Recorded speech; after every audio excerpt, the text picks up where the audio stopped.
Welcome to Bulletproof Veteran Podcast. Thank you for your service.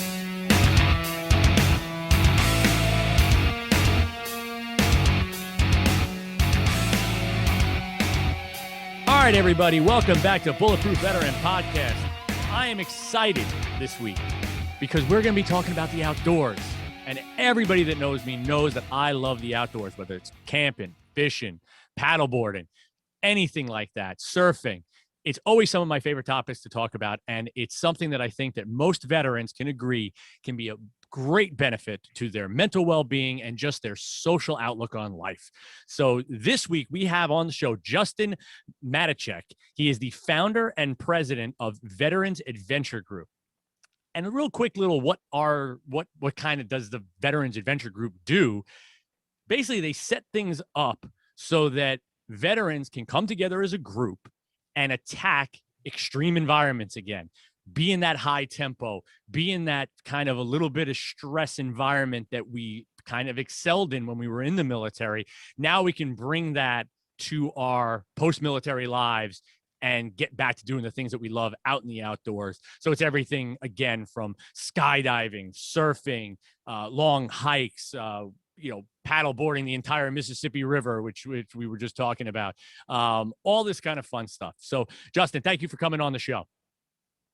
Oh, thanks for having me, man. I really appreciate it. Awesome. Well, as we usually do on the show, I want to hear a little bit about you, because coming up with an idea like this and putting up together a nonprofit is not an easy thing to do. And I always am very interested about the people behind these organizations and why you got started. So you're an Army veteran. Please tell us a little bit about yourself. Yeah, so I served in the Army for 5 years. I got out back in 2011, but if you would have met me in the military, you would have figured I was a lifer. In the 5 years I did in the military, I went to all the big schools and got to knock a lot of stuff, and was very, very privileged to get to do what I did in the military. But, I was on my second tour. I was not really sure if I wanted to re-enlist or if I wanted to get out. And, pretty much I decided I would get out and go contracting because, frankly, for guys like me, the only option you have in the civilian world is contracting, Mm-hmm.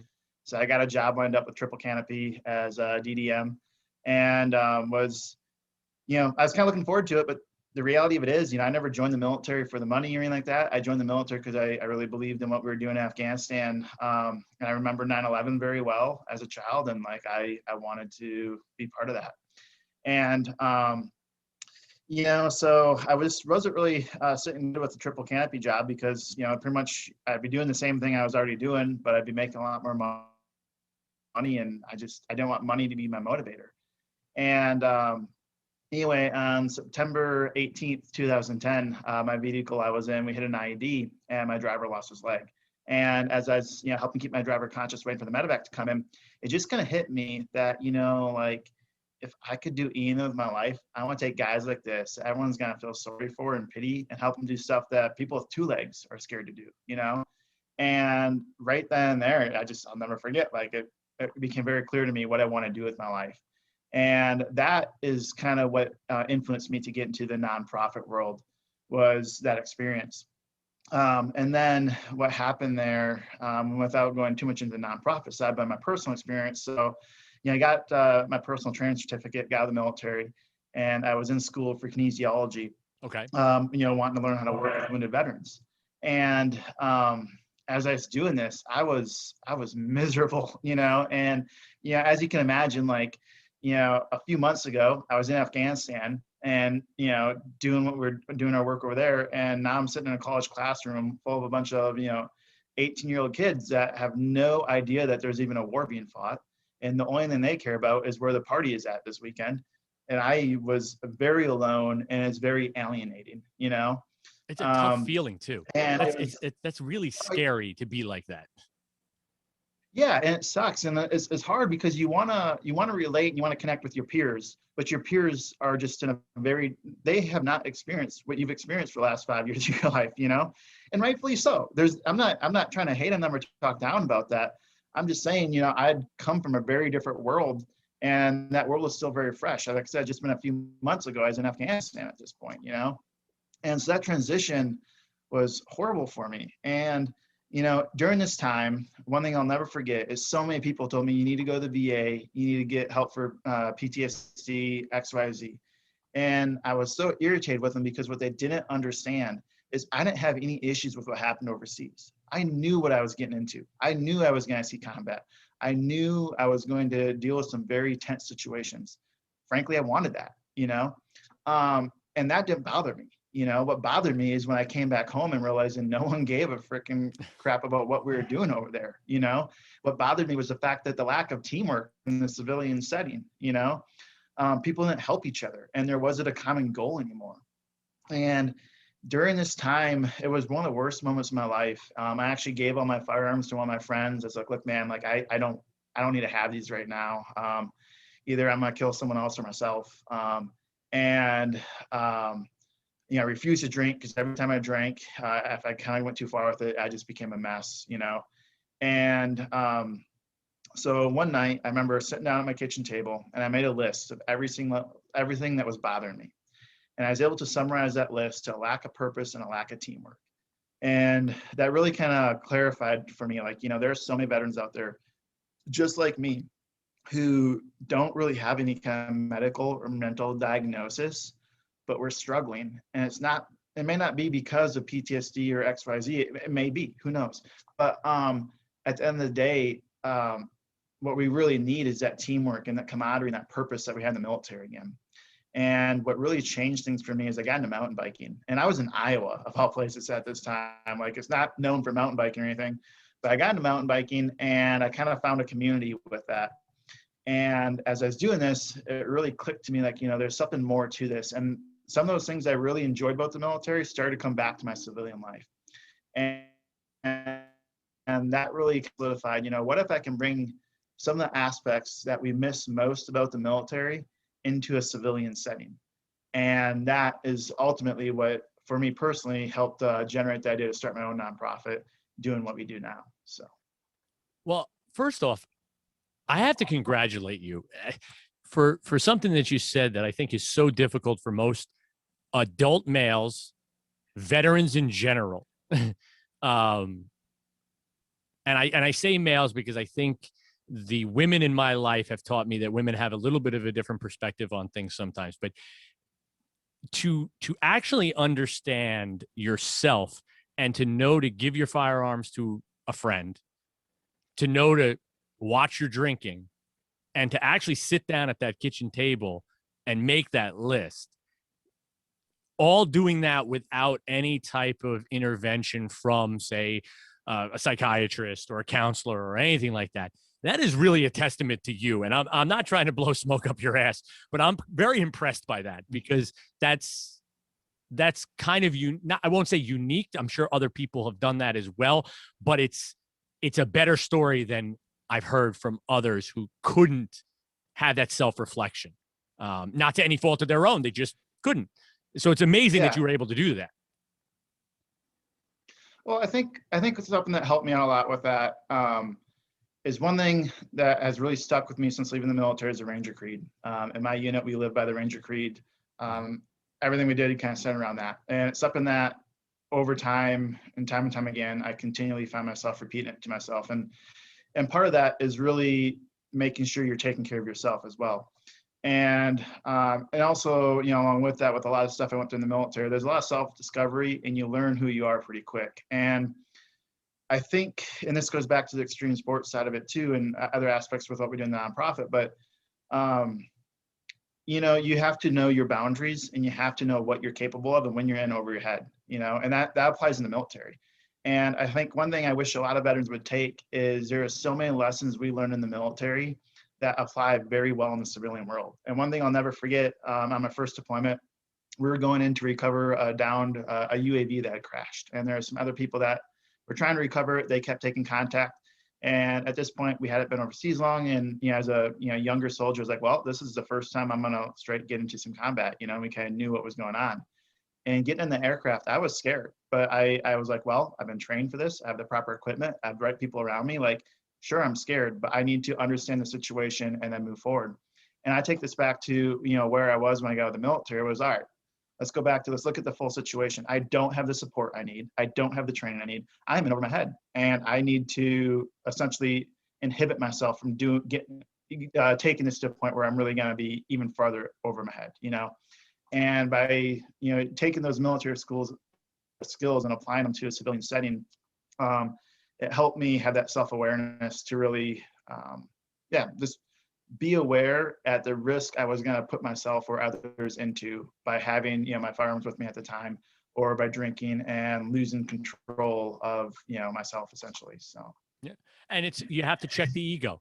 You know what I mean? You have to check your kind of, I can tackle anything mindset that so many people kind of rely on all the time, is like, I can do this. I can get past this and I don't have to change anything.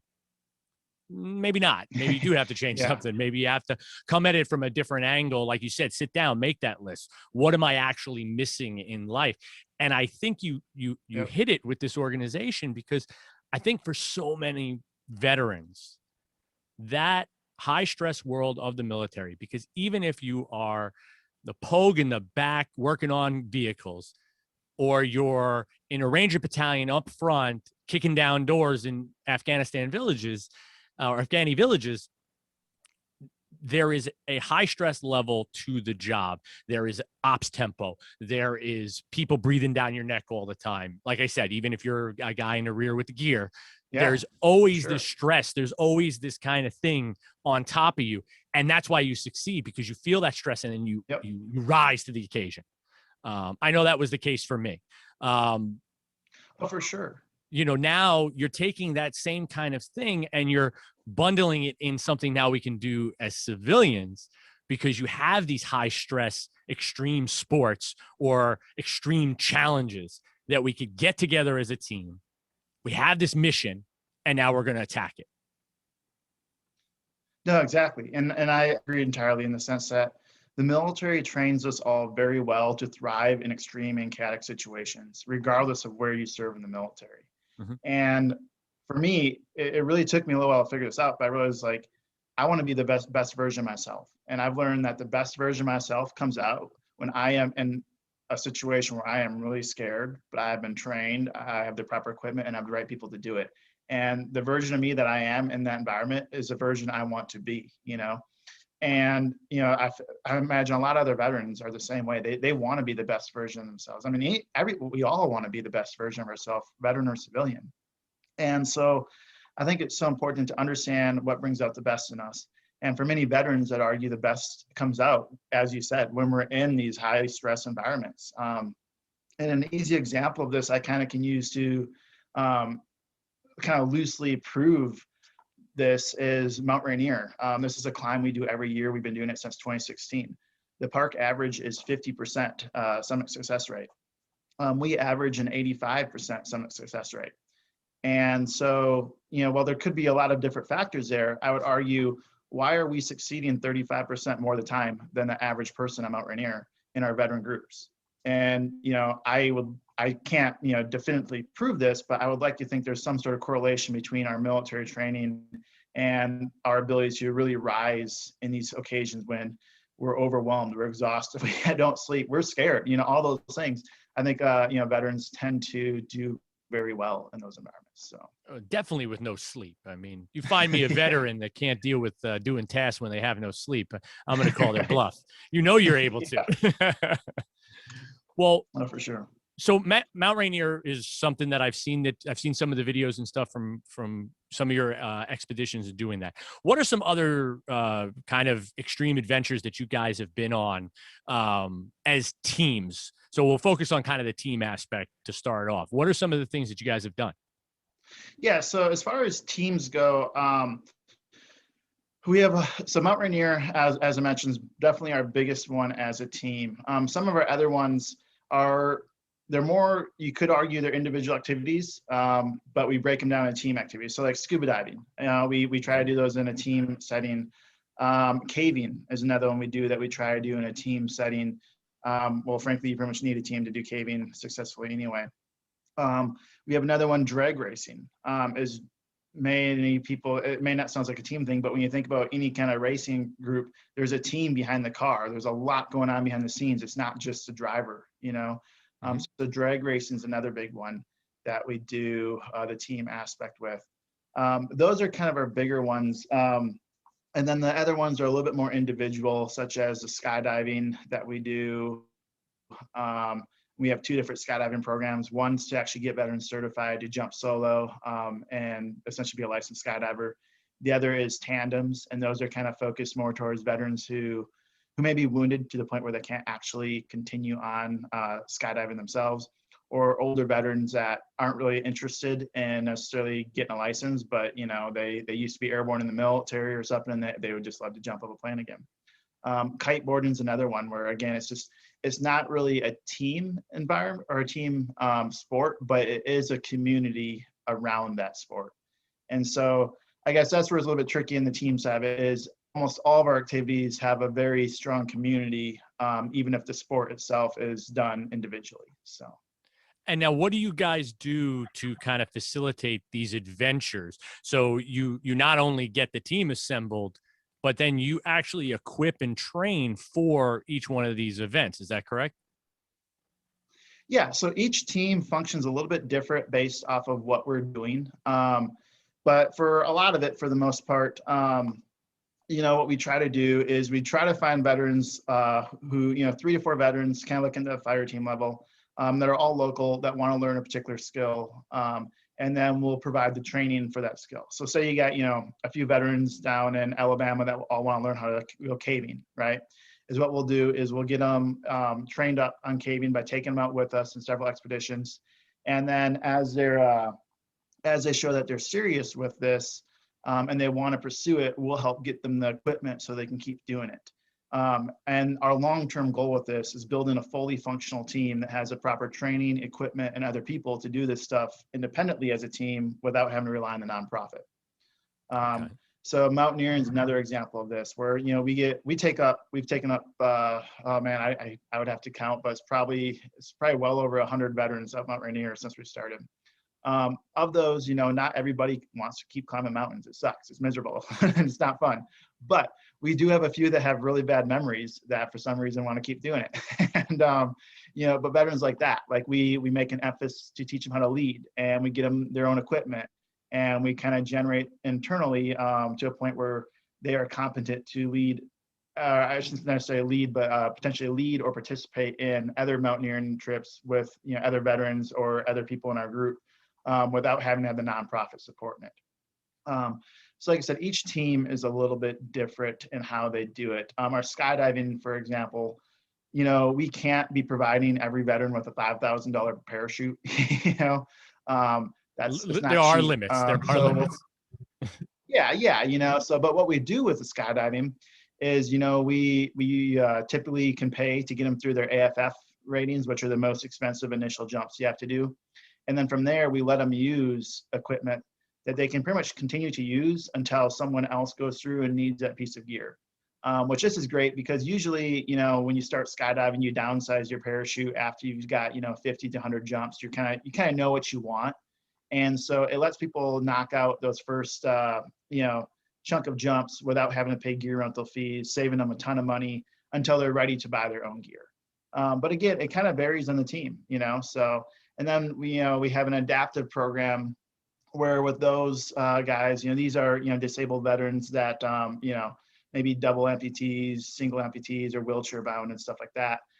We work with them to get them, like we got a bunch of veterans outfitted with like the ski sleds so they can, you know, for skiing. We also got like a wakeboard thing that we have been using for that. So we work with, you know, our adaptive program to get gear for these veterans as well, so they can keep doing extreme sports even in an adaptive realm. So, and that's really important. And you see a lot of organizations try to focus on making sure adaptive athletes have everything they need to do what they want to do. You know, whether it's surfing, kiteboarding, like you said, skiing. You see all different types of stuff. But what I like, and you said it a little bit earlier, is that you're open the doors to not only people with VA ratings who maybe need adaptive gear, but to just the average veteran who got out and is just looking for that community again, looking for that next challenge in their life and that next mission. That is awesome because, so many nonprofits have to draw the line somewhere. So they do it with the, VA rating. If you have a VA disability, we could take you and we'll work with you. If you don't, I'm sorry, we can't. They have to draw the line. Your organization doesn't do that, and that's awesome. Yeah, and so part of the reason that is because when I had gotten out and I was struggling myself, I looked for other organizations I could help, or get involved with. And it continually came down to, well, do you have a VA rating? And I was like, well, no, I don't, And and during this time, I kind of was fascinated by veteran suicide and did a lot of research on it. And one of the things I came across was that veterans who have not deployed are actually more likely to commit suicide than veterans who have deployed. Yes. And, as I think about this, I realize, almost all of our resources are going to veterans who are wounded and have medical diagnosis and whatsoever, but there's pretty much no resources out there for veterans that got out and are, completely okay or haven't claimed anything, right? And some people can't claim anything due to security or, security clearances and stuff like that. So there's a reason why this stuff doesn't get claimed either. And, and don't get me wrong, that's great. And there's definitely a need for those resources, but we're overlooking the majority of veterans. And the other bigger picture to all of this, and this is something I kind of talk about that I think makes people uncomfortable sometimes, is every time we talk about this stuff, people always tend to look at it as therapy. And one thing I'm always quick to kind of rebuttal with is why does it have to be therapy? Why can't a veteran just go climb a mountain because he wants to climb a damn mountain? Why can't he jump up a plane because he wants to jump up a freaking plane? Why does it have to be therapy? Why does everything have to be healing?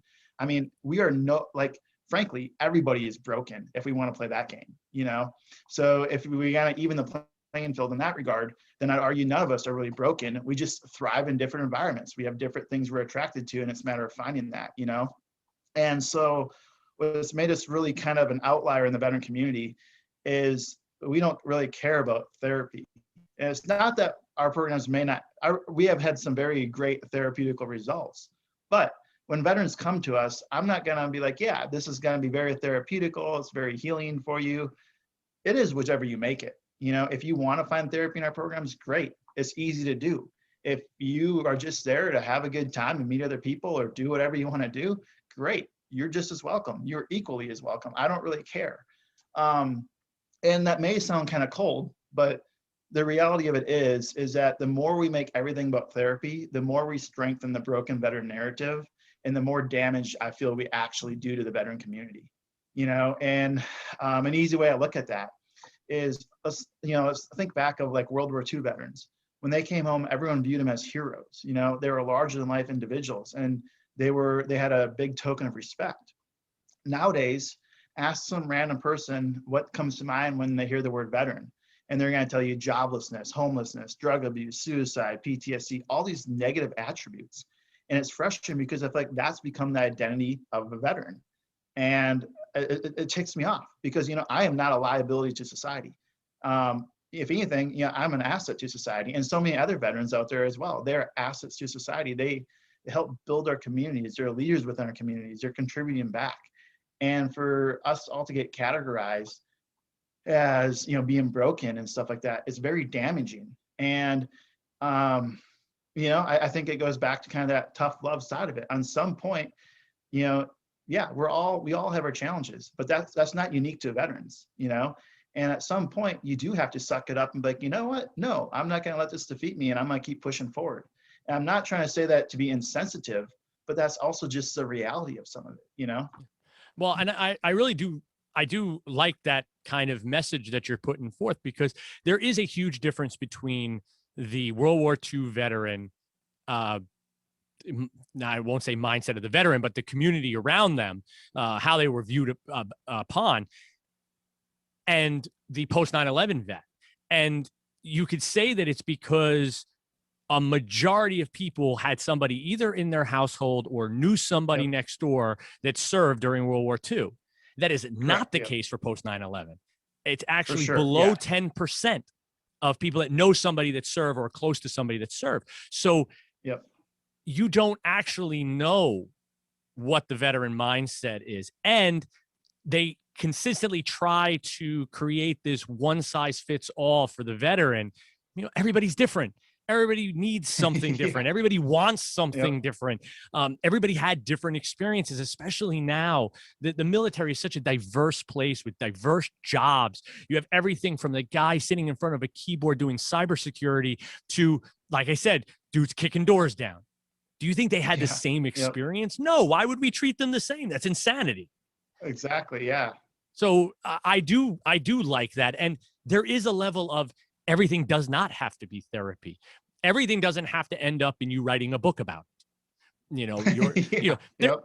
It's great. If you have a great story and you want to write a book about your travels and all of that, man, I applaud you. Go out there, do it. That's awesome.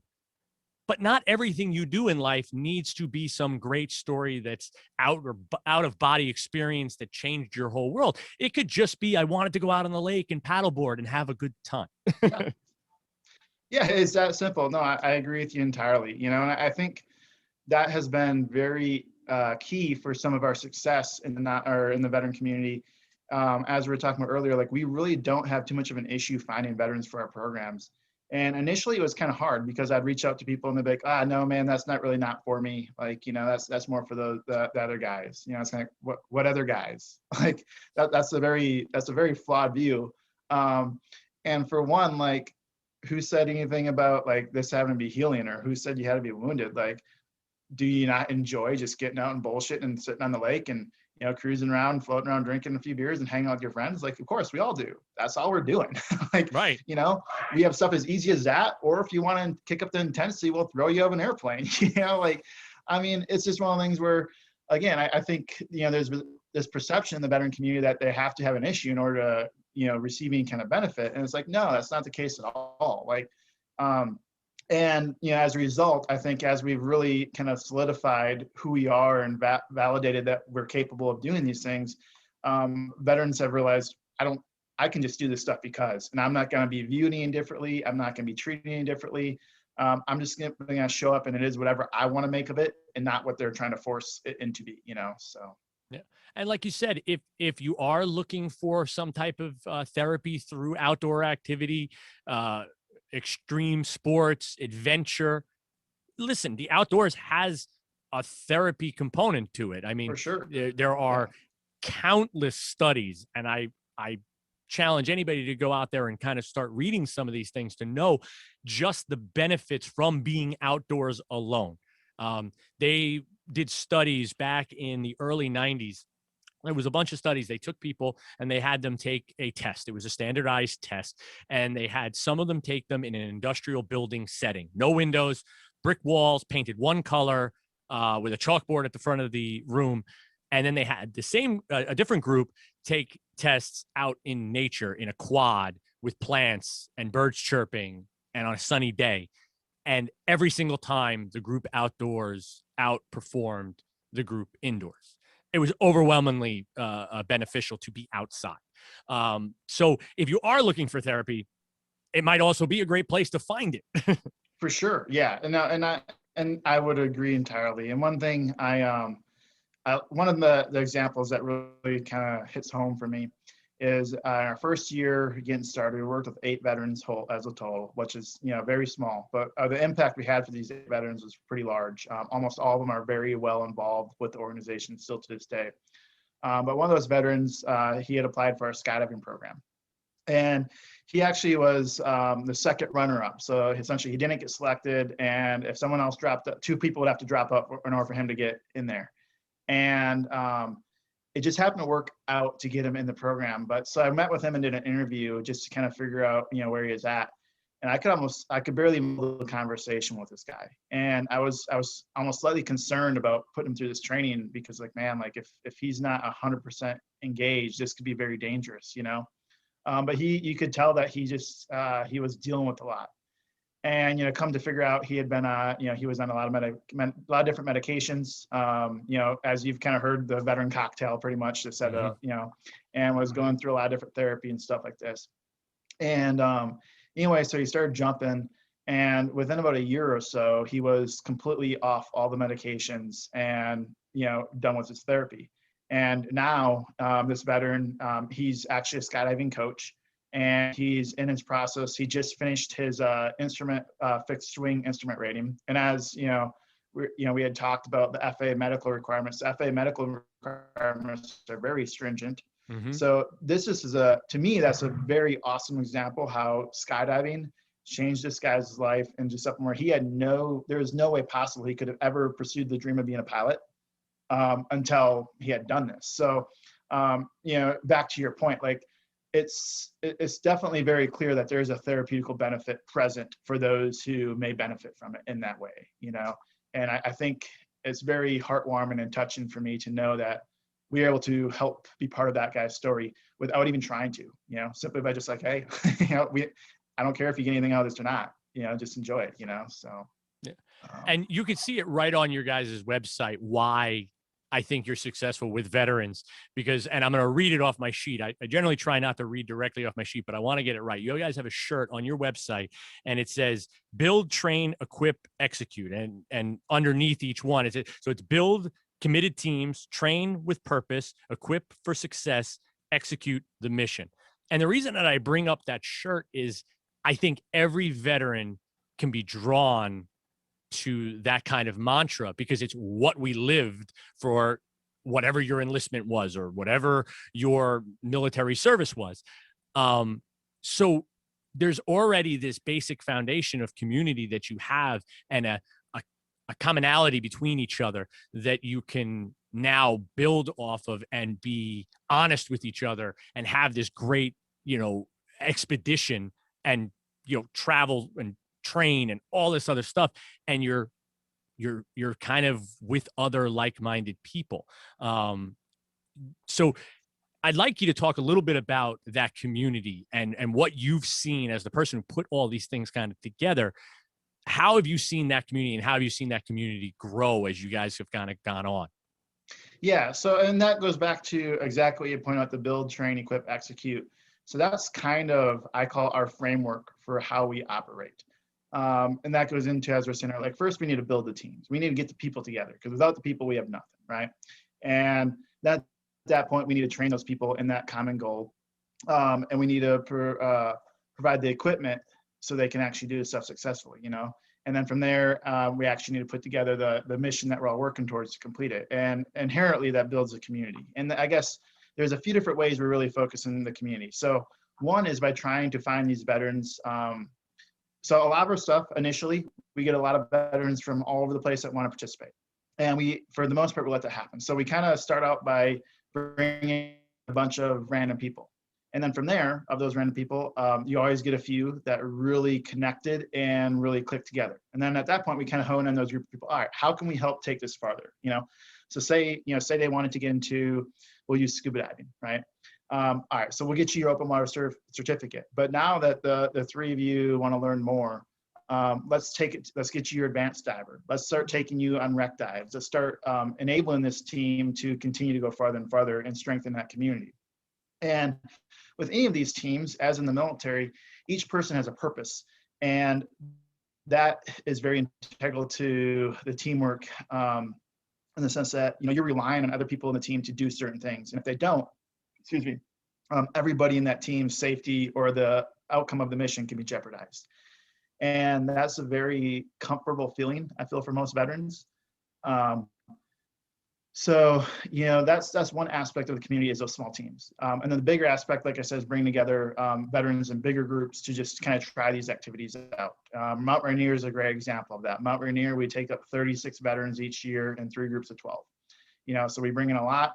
And of each group, there's a few that really stick to it, that we continue to work with year after year to get them more equipment, get them more training, and do bigger mountains or other things that may be interested to that group.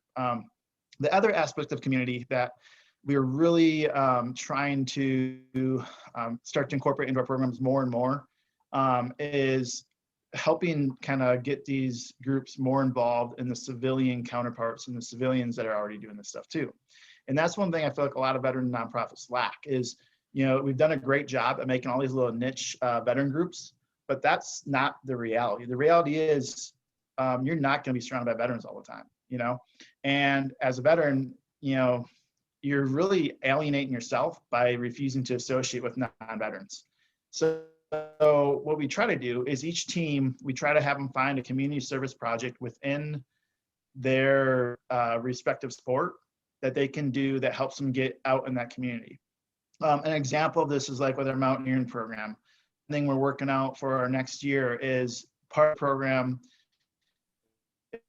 is we do a 3-day climb, but we're going to make it a 4-day climb. And one of those days is spent volunteering for the National Park Service with their volunteer side of things, and essentially going out and rebuilding trails or cleaning up the park, whatever we got to do, giving back to that community.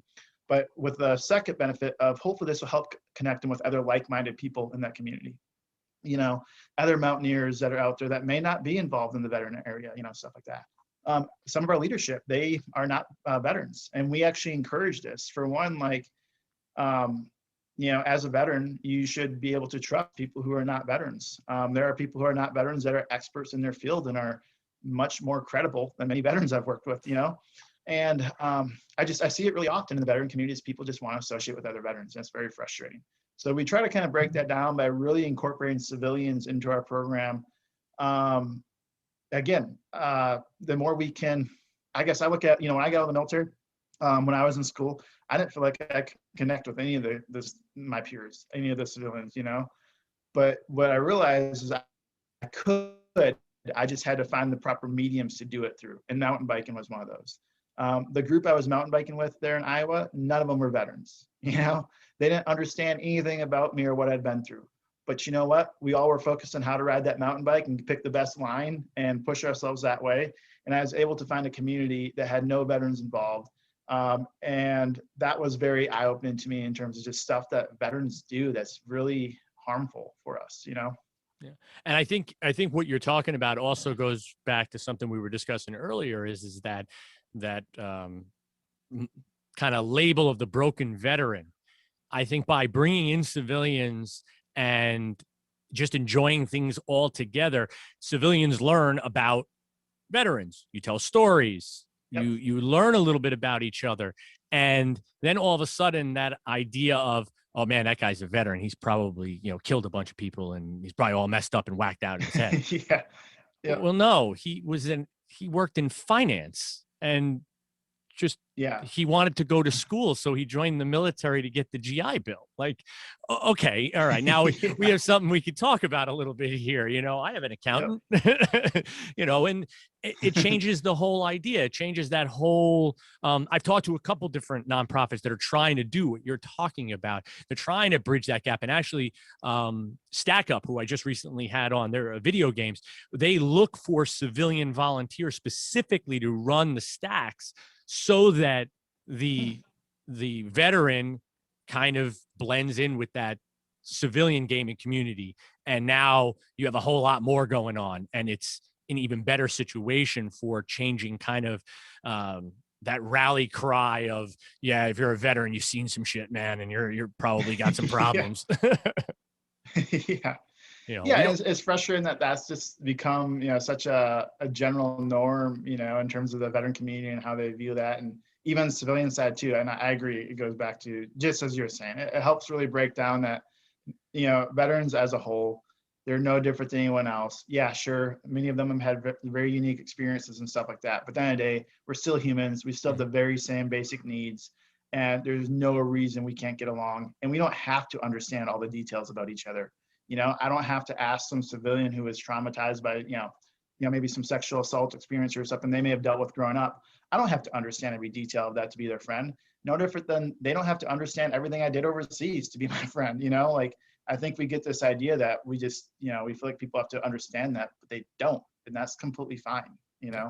Yeah, we can actually come together about something other than trauma. Correct, for sure. Yeah, everybody has trauma. Yep.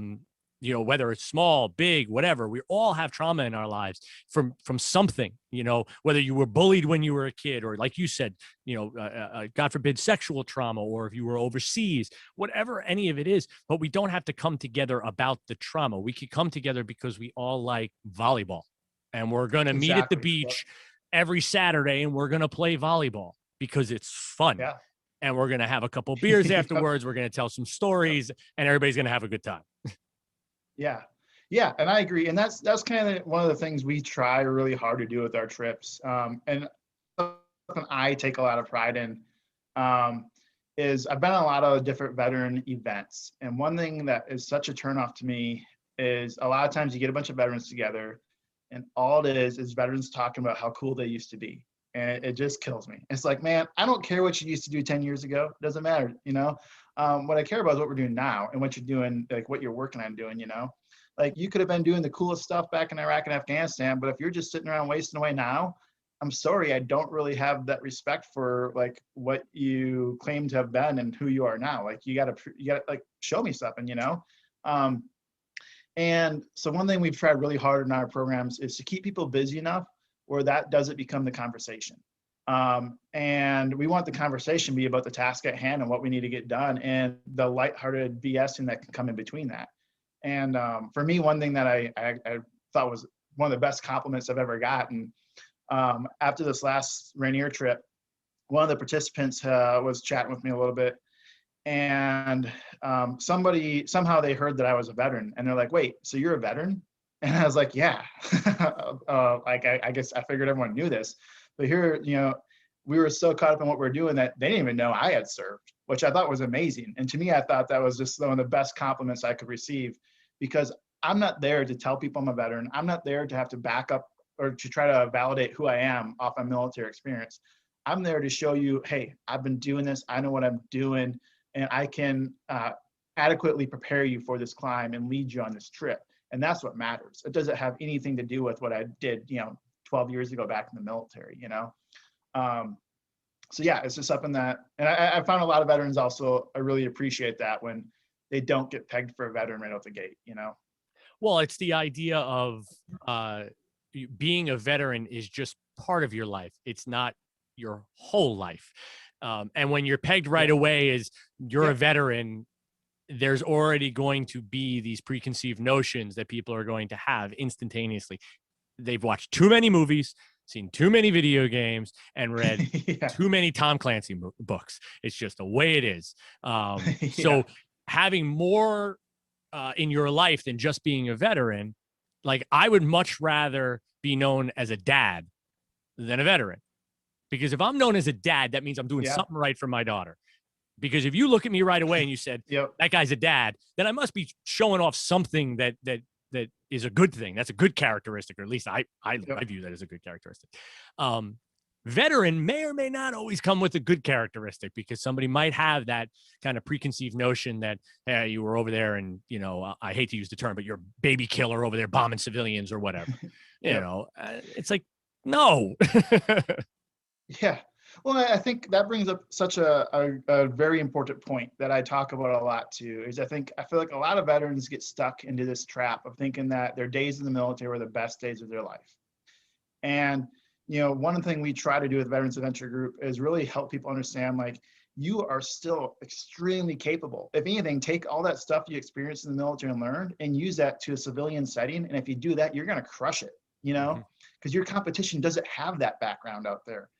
Mountaineering is an easy example. You're already used to operating on no sleep. You're used to carrying a heavy pack. You have so much more prior training than most of these other people have. That's an amazing thing. But you can still go on and do all these great things.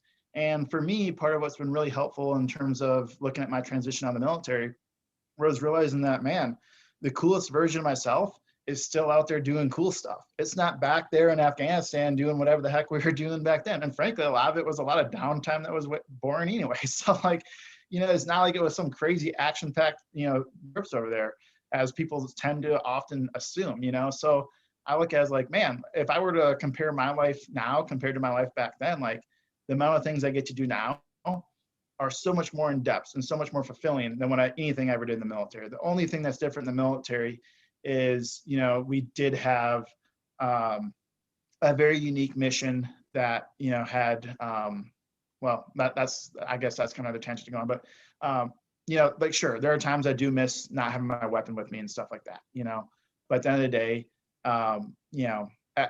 it's cool to be in a position where we are creating good things instead of necessarily going over there to arguably do harm, to other people, whether it's justified or not. That's a whole other conversation. Of course. And so I think, as veterans, we really have to understand that we're still very capable, even if we've got a lot of, joint injuries and this and that, which is very common in veterans. Like scuba diving is a great example. Scuba diving is a very easy activity, even though for people who are disabled, or may have a lot of joint issues and can't really deal with, the heavy packs and stuff like that. And so there's a lot of really amazing things you can do in that one sport alone, much less, paragliding is another activity. You don't need to have perfect joints to go paragliding. Once you get in there, you're just hanging there, So there's a lot of good things that, we can still do to make our life very fulfilling. And even more important, like you said, even, simple as being a father, like that's a really important trait that you can tie to your identity that shows a lot of value in who you are, that has nothing to do with being a veteran. And I think that's a great perspective to have, Yeah. I mean, just going paddleboarding for the first time with my daughter was awesome for me. And she only stayed on the board in the shallow area of this beach that we go to. And she only stayed on for a few minutes before she kind of was like, I want to go in the water. But it was awesome for me because I love paddleboarding. And now I was doing it with my daughter, and my wife was there, and it was like a whole family thing. My brother was in from out of town, and his kids were there, and they were jumping on the paddleboard each by themselves, even if they were only on their knees doing it. It was amazing. It was an amazing day. I took 1,000 pictures just because I wanted to remember it forever. That's what some of these, activities can do for you. If you are looking for that therapy, that's the best therapy in the whole wide world, is having those memories right in front of you and living them as many days of the week as you possibly can.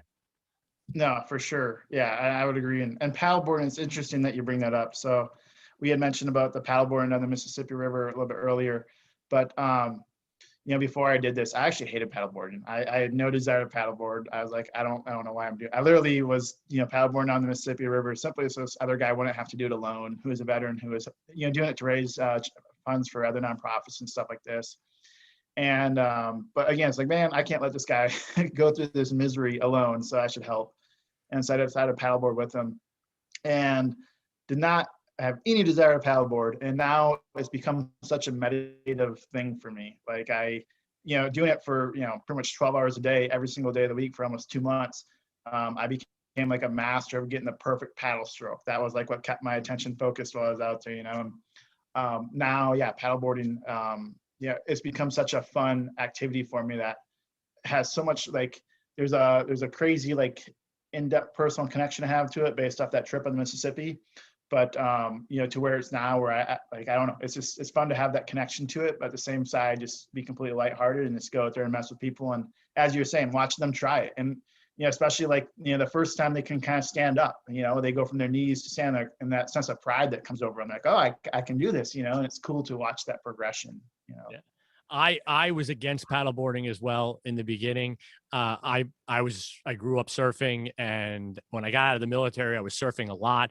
I actually found a group of civilians that were old buddies and stuff like that, and they were all surfing. So I started surfing again, and it was great, and I loved it. My wife wanted to try paddleboarding because she wasn't into surfing, and I was like, you could do that, and I'll just bring my surfboard out with me, and I'll practice paddling. Yep. Just my normal, paddle to get on a wave, just for exercise. And then I tried her paddleboard because it was there. And I was like, this is kind of fun. And then I bought a paddleboard, and I'm like, this is a lot of fun. I could do this all the time. And now I definitely paddleboard more than surf. Actually, my shoulders don't really like the stroke of a paddling for a wave, so it's a little uncomfortable from time to time. That rotation is just not good for me as much anymore. But the paddling, I haven't had a problem with, and I love it. It's great. I can't wait to do it more with my daughter. She'll be 10 times better with me within a week. But my wife takes it even a step further, and now she starts doing the yoga on the paddle board, which if I even try, my ass is going in the water in about a heartbeat because I'm not doing any pose on a paddle board. But she's good at that, so I'll leave that to her. So it's all of these different things.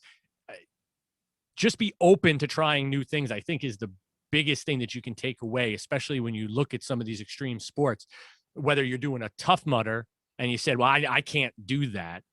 Don't discount yourself. Yes, you can. Tough Mudder is not that hard. I'll be honest with you. I've done a bunch of them. Half the time you're just standing waiting to go on the next obstacle, even though it's 12 miles.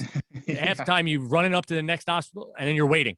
They're like, oh, you jump in a dumpster full of ice. Yeah, okay. So you're cold for 2 seconds and then you get right back out. It's not that big of a deal, but it's a lot of fun. Well, yeah, and that brings up a story of this last year's climb on Rainier. And Rainier is just an easy example for me because I'm very involved with it with all the participants. But there's a female veteran that I know personally, and she has been going through, her 2020 was miserable. She had just been going through all these things. And I invited her to come join with us. And she was very hesitant about it. But she loved the mountain, and I talked about it and stuff like this. I was like, look, you need to do this, and, she kept training for it, and she kept messaging me all the time. She's like, Justin, I don't think I can do this. Like, I just don't feel ready, and I'm kind of in the back of my mind thinking like, you are completely, like, the people I'm worried about are the people that aren't reaching out to me that think they're good to go, but, she was training harder than anyone else. She's training harder than me for this climb. And it's just like, look, you are fully capable. And she didn't really want to buy her plane ticket to go. And finally I kind of pushed her to it. I was like, look, I need the confirmation. We need to make this happen. And I pretty much told her like, look, like, you're going on this climb. I don't care whether you say no or not. You are capable of this. I know you are. You just need to let yourself do it. And she did it, and she summited, and she worked for it, had an amazing experience. But, I think there's a lot of times out there, and this is not unique to the veteran community. This is just, people as a whole. I think we think things are much worse than they are. We automatically assume the worst, and we don't give ourselves the ability to even try it. And for me, like, I learned this lesson. I read this book called Ultra Marathon Man when I was in high school, and it was about these guys running 100-mile races. And I was like, oh, this is like, I didn't even know this was a thing, and they made marathons look like a joke. But at some point, I really committed to my mind. I wanted to run 100 miles. And I'm not a runner. I'm really good at it, but I hate running. I'm not the guy that gets up and like, oh, I can't wait to run 5 miles today. Like, I'm the guy that like, I will run as minimal as possible. But anyway, at some point I got into this mentality of, what if I try to fail rather than try to succeed? And this has to be taken with a mature aspect of it. When I say like try to fail, it doesn't mean just don't do anything. This means I'm going to give it everything I can at things I don't think I can even do. And so in the process of doing this, I signed up for a 100-mile race. And I remember signing up for it, and I was so scared when I hit the payment button. I was like, what am I doing to myself? I can't do this, But I kept telling myself, like, even if I don't even run 100 miles, I can almost guarantee you that no matter what I do, I'm going to run the farthest I've ever ran in my life, And lo and behold, I ended up running 100 miles and completed it, And it's stuff like that where it's like, man, if I would have tried to succeed, I would have never accomplished this goal. But by trying to find things that I never thought I was possible or capable of doing, I've been so much more successful. And the nonprofit is a good example of that. I didn't know the first thing about nonprofits. I never worked for one, never raised a dime in my life for any other nonprofits, didn't know anything about it. But, it's something like, I believe in this, there's a need for it. And it doesn't have to, like, let's just see what happens, And worst case scenario, I fail, but hey, we get to take and do some cool stuff with veterans, and who cares? Like, even if the worst case scenario happens, it's still a good outcome, And, as with this veteran on Rainier, it's like, even if you get up there and you can't climb it, you're still going to have an experience that will really, like, you have faced a fear and you've overcome something that you didn't, like, you had built this climb up in your head as to being this, and at least get out there and try it, And I don't know, to me, I think that that's a mentality shift that has been really empowering. And I always try to share it with others. It's like, try to find stuff that you don't think you can do. And I am 100% proponent of, I think you are much more successful by trying to fail than by trying to succeed.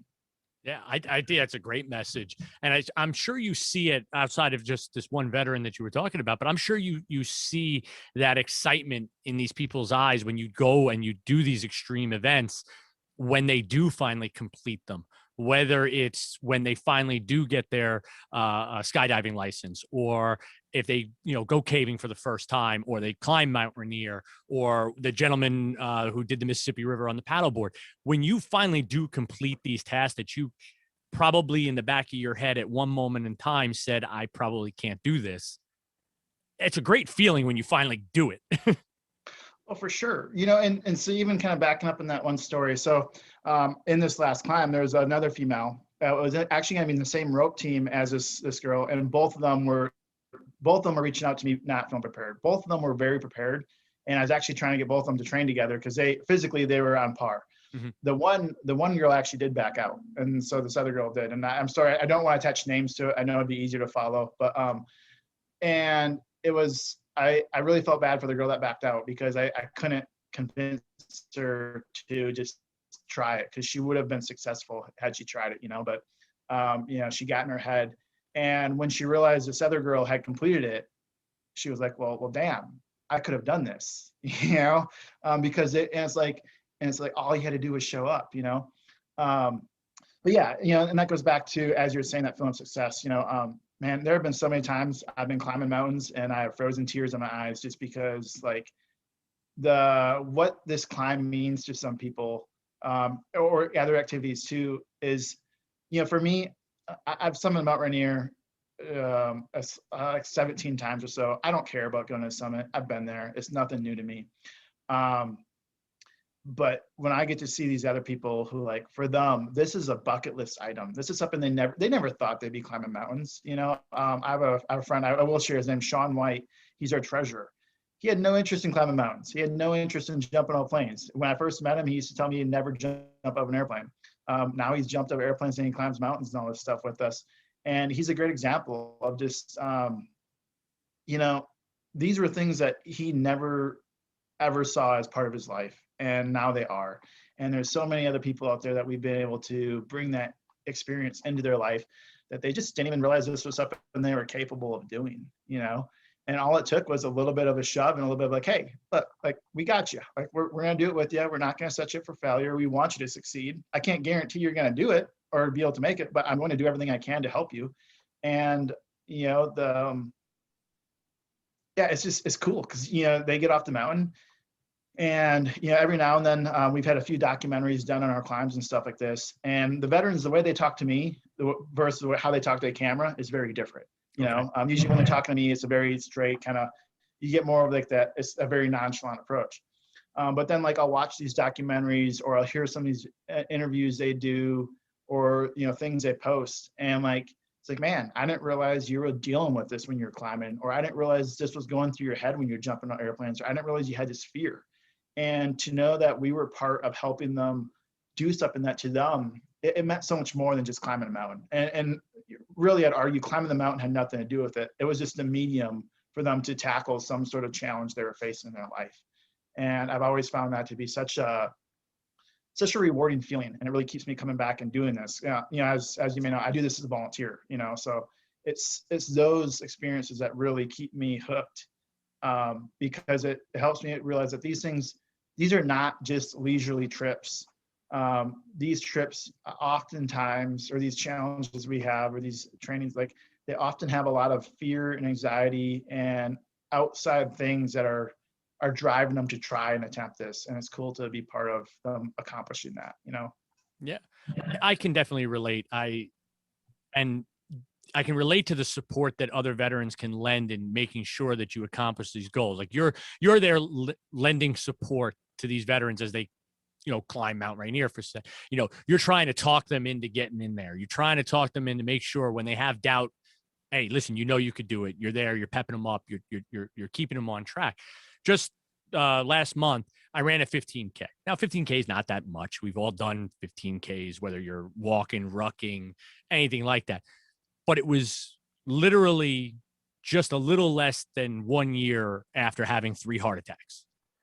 Oh, wow. And I didn't know if I was ever, when I was sitting in the hospital after having heart attacks and them going up and putting stents in and all sorts of crazy stuff, I didn't know if I was ever going to run again, let alone a 15K.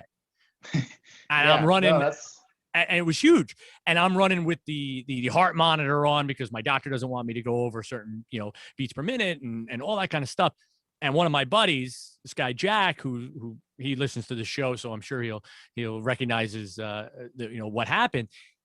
He'd already run a marathon. He's trained to do triathlons and Ironman and all that kind of stuff. So I know he could have kept going a lot faster than waiting for me, listening to my beats per minute. But he stayed with me the whole time. He paced with me the whole time. And when I was done, we all kind of went our separate ways. But I remember driving home, and two things were in my head. One, I can't believe I just did that. It's less than a year after 3 heart attacks, and I just did a 15K, and I'm already getting ready to sign up for a marathon because I know I can do more. And the other thing that popped in my head was I had somebody next to me that was willing to forego their time. He didn't care. He probably could have gone faster, could have placed a little higher, whatever, maybe, go for your own PR or something like that. But instead of doing that, he ran next to me the whole time. And I thanked him, but I can't thank him enough because it was so much easier for me knowing that there was somebody right next to me. I'm a little tired. I could slow. You know what? I'm going to keep pace. I'm going to keep going. My beats per minute are okay. I'm going to keep going. Boom. We're going to stand right next to each other. And it was awesome. And I feel like I can relate to what you're doing because that's basically what you're doing for these people. Yeah. Well, I would argue like we all need those people in our life that they're standing beside you because they want to be there and they're there to support you. And there's not that they don't have their internal drive is for you to succeed, not for them to get their next fastest time or something, But yeah, it's the same way for Rainier. I'm not there to climb the mountain. I'm there for them, And I think, I've been fortunate to have people that have, they've been that person for me at times too. And I think, I'm sure you've been that person for many people as well, and we all need those people in our life, and I think it's really important to try to find people that, there's a lot of good people out there that are willing to do stuff like that. And we need to have that community. And however we can find that, the better. And that's one thing we really aim with Veterans Venture Group is finding people that can help build that community, But I think that's impressive, especially like you said, after having 3 heart attacks. Like I can only imagine what had to be in your mind, not to mention, with your family and all that too, the anxiety and stress that would create on your own mind of like, why am I doing this when I have all this risk? And then knowing that that's stressing them out too. And, but that's awesome, and that's where it's cool too. It's like you said, yeah, it's a 15K. It's not something to necessarily write home about in the big picture, but given the situation, that's a massive achievement for you, and that's pretty amazing.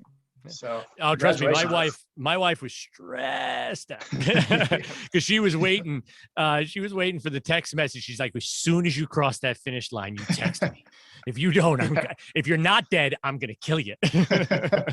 Yeah. So, but with that, and kind of one thing I'd argue is given all that stress and everything you're going through, there was probably some sort of comforting feeling.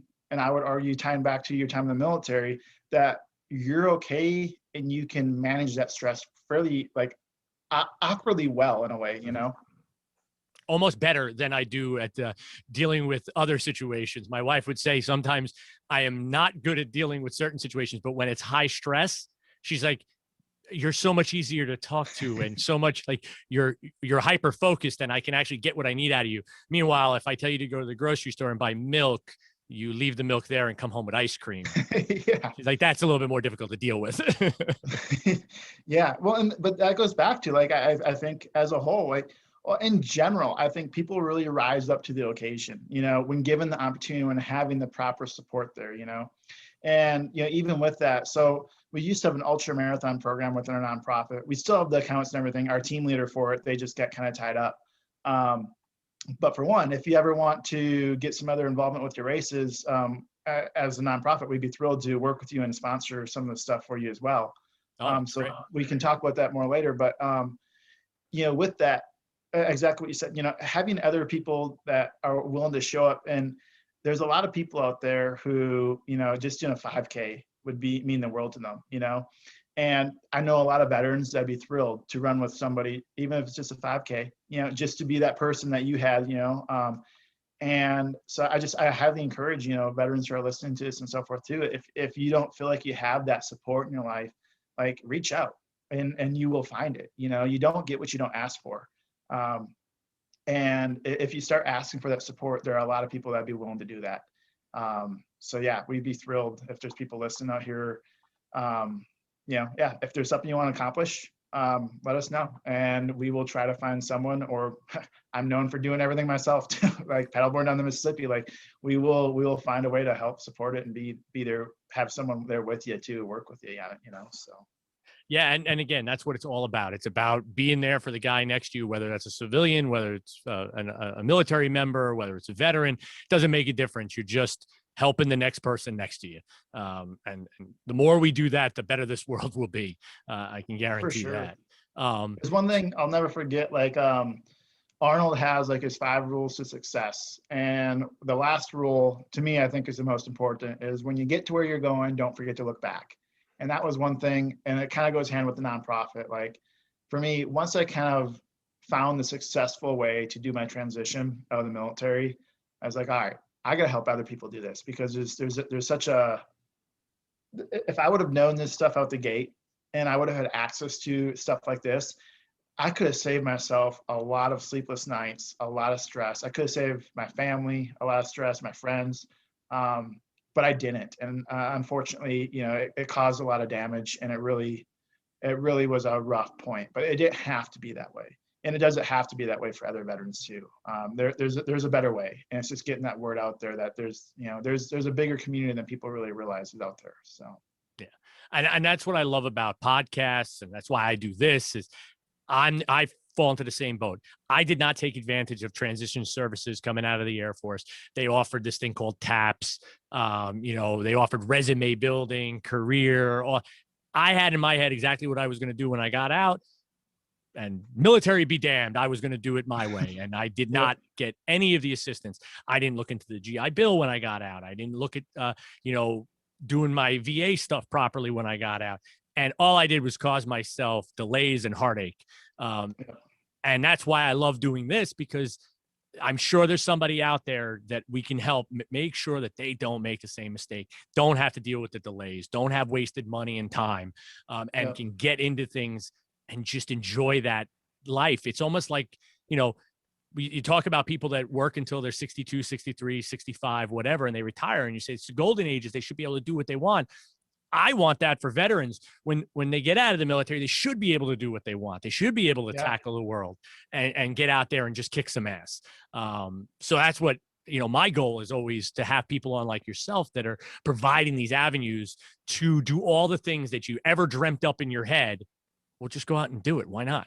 It'll be fun. Yeah, for sure. And like as veterans, I feel like, I don't want to say there's an entitlement to it, but there's, I feel like there's an extra desire to really embrace what we have in the United States, and where this kind of comes from. There's a guy named Bob, and he was an instructor for this other veteran group I was with, and we're out in Colorado doing some mountaineering, and we got on top of this like ridge line, and we weren't able to make the summit, but we're all kind of talking. He just kind of got us all around, and Bob was an older Vietnam vet, and I'll never forget. He's like, "Hey guys, like look at everything around you." Yeah, and we're all just kind of looking. He's like, this is all yours. Like this is your country, and it would be a shame for you to have served and to your country and not go out and use it, And he's like, just never forget that this is yours, And I think to me, it's something that always stuck with me. Like every mountain I see, that's my mountain, that's all of our mountains, and I have every right to go out there and try to accomplish it and use it and find ways to, I mean, it's there. I don't know. It's like I said, something that stuck with me, so. No, it's a great way of looking at the United States. We have some of the most amazing national parks. We have the most amazing rivers, lakes, oceans, anything you could think of, mountains. You have it here. You might have to get on a plane. You might have to take a long drive, but you could get to almost anything your wild ass mind could come up with. You could find in the United States. And you probably could find an organization that's doing it. For sure. Yeah. Yeah. And all it takes is, you just got to be willing to, get out there and take the risk and try it, and you never know where that's going to lead, and like, even with a lot of this stuff, if you try, even if you fail and it doesn't work out the way you want, you're still going to get something out of it. It's still a step in the right direction, like fail forward, like, even with myself, man, if people knew how many times I fail, like, a lot of people, that from the outside in, people are quick to think of me as very successful. And it's like, man, like every day I'm like, man, I just messed this up. I forgot this timeline, man. Like I mean, there was one point I made a very big mistake with a nonprofit and got myself in a little bit of trouble. Like it all got worked out, but it's just like, I mean, I'm making mistakes too. Like we all are, and unfortunately we don't see that. And I try to be as real as I can on my social media stuff about it, just to help people realize like the only reason I've gotten to where I've gotten is because I wasn't scared to go up there and freaking make a huge wake and trying to figure it out. And just like, I made a mess, but we've made it work, and, even with my running and stuff like that, like, man, I've had a lot of bad runs, but I've also had some that worked out. And that's what, to me, I think is cool. And the military did very good at making me resilient to failure. Like, all right, I messed it up. What can we do better next time? How can I improve? And that's very inherent to the veteran population. And that's why with Veterans Venture Group, like we try to find things that we're trying to find big things. We're trying to find things to push people to a level that they didn't think they were capable of, And when we, like, even with the running stuff, we want to find things that when people sign up, they're scared. They're like, oh shit, what am I doing? Because that's when frankly, the best version of yourself is probably going to come out, and we want to help contribute to that, and I think it's a very good to be in that environment where you're just constantly, you're constantly doing stuff that is bigger than what you thought you're able to achieve, So speaking of big things, do you have anything new on the horizon of some crazy stuff that you might be trying with a group coming up someday? Any new ideas? Yeah, so we got, we were supposed to do this in 2020, but COVID just messed up everything. But we're going to take our first team up Denali. So Denali is the highest peak in North America, third most isolated mountain in the world. You literally have to fly in an airplane and land in a glacier just to get there. And you have to hike like 10 miles in the glacier before you even get to the mountain. So, but we are looking at 2023 of rescheduling our Denali trip. I had a few things change in my personal life, so I couldn't lead it this year. Next year, I won't be able to. But in 2023, we're looking at getting the Denali trip back on. And that is a very big climb. It's, usually 3 weeks to a month on the mountain. So it's no joke. That's probably one of the bigger things we have going on. With that, some other big things we're doing, we're really trying to take our scuba diving program to the next level. So we do a lot of open water stuff and basic certifications. But what we want to do is really get a good core group of scuba divers that can, start doing advanced technical diving and wrecks and stuff like that. And send them around the world doing these trips. And the adaptive side of things, another big thing we've done is, so normally we do like adaptive ski clinics every year, but now we've added on a lot of like wakeboarding and water skiing and stuff like that. But another cool thing with that is the guy who runs it, he owns some property, and we do a lot of retreats out there in his property in Tennessee. And so these are weekend retreats. And while they aren't like hardcore, for us, it's kind of a different, it's a little bit different than what we're used to. These are very relaxed. These are more just kind of hang out and have a good time and do some walking or hiking and do some paddling or this and that to waterfalls. So even though that's not big in the extreme side of things, it's a different shift and a different demographic that we're able to serve that we may not have really catered to before. Other than that, our skydiving program, we're trying to get a few more veterans through AFF, but another big program we're trying to get going is paragliding. So it's called an Icarus race. It's like pretty much just like I can't remember it's pretty much like a race across like half the United States with a powered paraglider. I really want to get a few veterans into powered paragliding and then sponsor them to do this race, So there's some big things. In the ultra side of it, we're always looking to sponsor veterans for ultra marathons. That's, for me, it was a really crazy experience, and I would love to share that experience for other veterans. And I know some of the challenges I faced, and now that I know that, we can help alleviate that, So yeah, those are kind of the next big things. Like I said, Denali's probably the big one though. That's a huge commitment, a huge logistical trip. And it's a very dangerous mountain that's very strategic, and yeah, that's going to really have to bring out the best in everyone involved in that trip. So yeah, it's a huge undertaking, and not only just a huge undertaking, but it would be a great milestone for your organization to have completed that. That's huge. yeah, for sure. It really validates the capabilities of the organization after doing a trip like that. Rainier in itself has been like Rainier has become such a big thing, where it's actually in the last few years, I've pretty much got pulled off and interrogated by the park rangers because they thought we were running a commercial operation because we're so big. And eventually, like, it just kind of came to terms, like, they just had to realize, like, no, we're just the biggest program out there doing this. That's all, and we've grown our program so well to do it.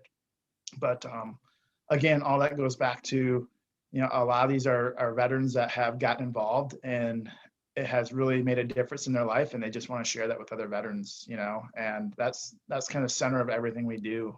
Even like with our kiteboarding, it's another one where the girl who runs it, she's a single leg amputee who can do stuff on a kiteboard that just blows your mind, just phenomenal. But she is just larger than life, and watching her share this activity with others, there's something about, you just can't help but smile, because she just like brings all this life to the program, and so I'm thrilled to see all these. I don't know, frankly, for me personally, I'm just very fortunate to have so many other veterans that reached out that allow us to have the capabilities we do at the nonprofit. So speaking of reaching out and all of that, walk me through a little bit how somebody would become a part of, say, well, just because we've talked about it quite a bit, the Rainier expedition each year.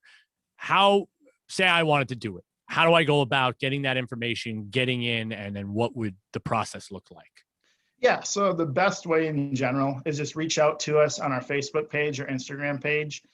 If you go to our website, you can fill out a little like question, or like a request for information thing. But honestly, yeah, through Facebook or Instagram is the best way. So it's just Veterans Adventure Group on Facebook or Veterans Adventure Group on Instagram. Shoot us a message and let us know what you're interested in, and approximately like where you live or what region of the United States, so we can kind of start to figure out what we have going on locally. And then if you're willing to travel, we can talk about other opportunities as well. But that's the best way to get in contact with us as a whole, is through social media. Okay.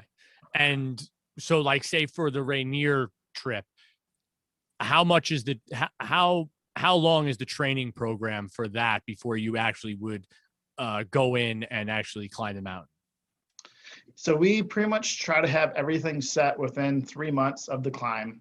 Okay. But with that, most of our stuff on Rainier, for example, it has grown to the point where I almost have 2022 booked before I even did the 2021 climb. So I have a lot of people reaching out, and at this point, we're doing a first come, first serve. So I don't know how many people I can fit in my 2022 climb yet, based off who I already have had reach out. But yeah, we usually look about at least 3 months for that. We are looking at changing the registration process, only because we're trying to, I don't know how to keep it fair. And it's, we got so many people that reach out so far in advance, where, someone listening to this podcast, for example, they may want to climb Rainier in 2022, but unfortunately it may already be full. And so we're looking at potentially going to a lottery. Maybe if it fills up in advance, 6 months out, I put everybody into lottery and I start going that way. We haven't decided. Rainier is just a high profile climb that we can do a lot on. And yeah, so we're still working through, we're a small organization. We're all volunteers, and we're just trying to figure out the best way, the most fair way to serve veterans. And yeah, we're just trying to do the best we can. So, but if they're interested, reach out. And a lot of people do back out. We usually get about a third of the people that reach out initially end up backing out. And so there are a lot of spots that will fill or get opened up as people get closer and they realize they can no longer commit because of other things, or an injury or something happened. Or sometimes, as we talked earlier, they get intimidated by it and decide not to do it. So, yeah. So the biggest thing is just to, buckle up and send in that request, or whatever the case may be, Facebook, Instagram. Let them know where you're at, let them know what you're interested in doing, and what your travel availability is, if you are willing to travel. Not willing to travel, and then they can kind of see what programs are out there and what's available for you. Yep, correct. Yep, that's pretty much how we do it. From there, we'll connect them to the local team leader, and kind of go from there. And if they need anything else, they just reach back out to me, and I'll take care of it. So. If people want to volunteer, if they have land that they're doing things on, if they're, want to donate, anything like that, how can they do that kind of stuff?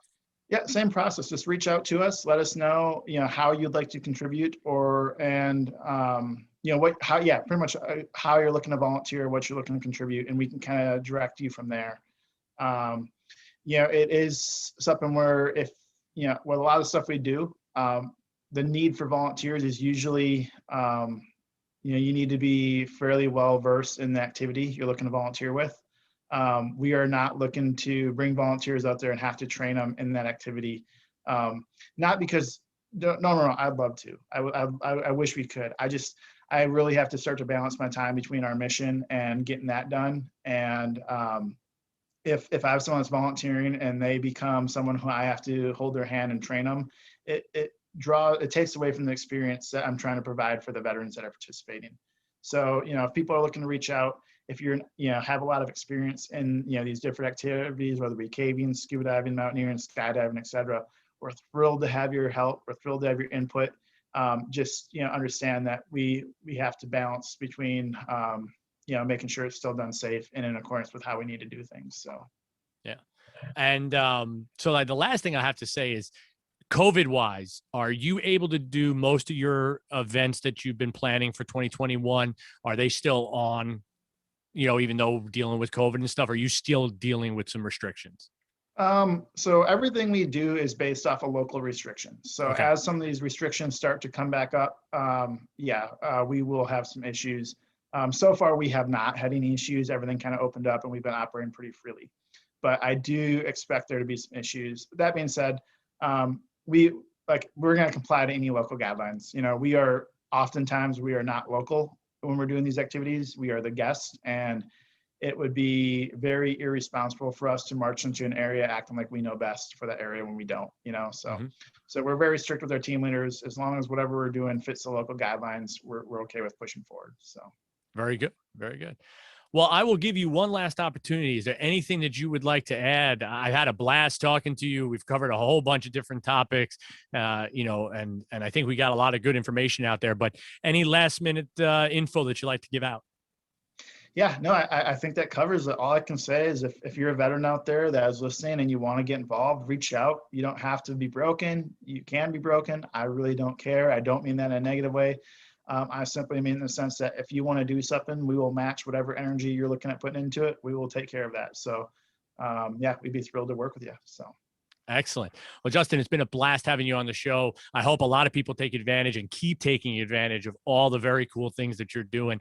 It's kind of like a kid's dream of all the things that you used to think of and watch X Games and all these crazy things that are out there. Now you got a chance to do them. All you got to do is reach out, get started. Yep.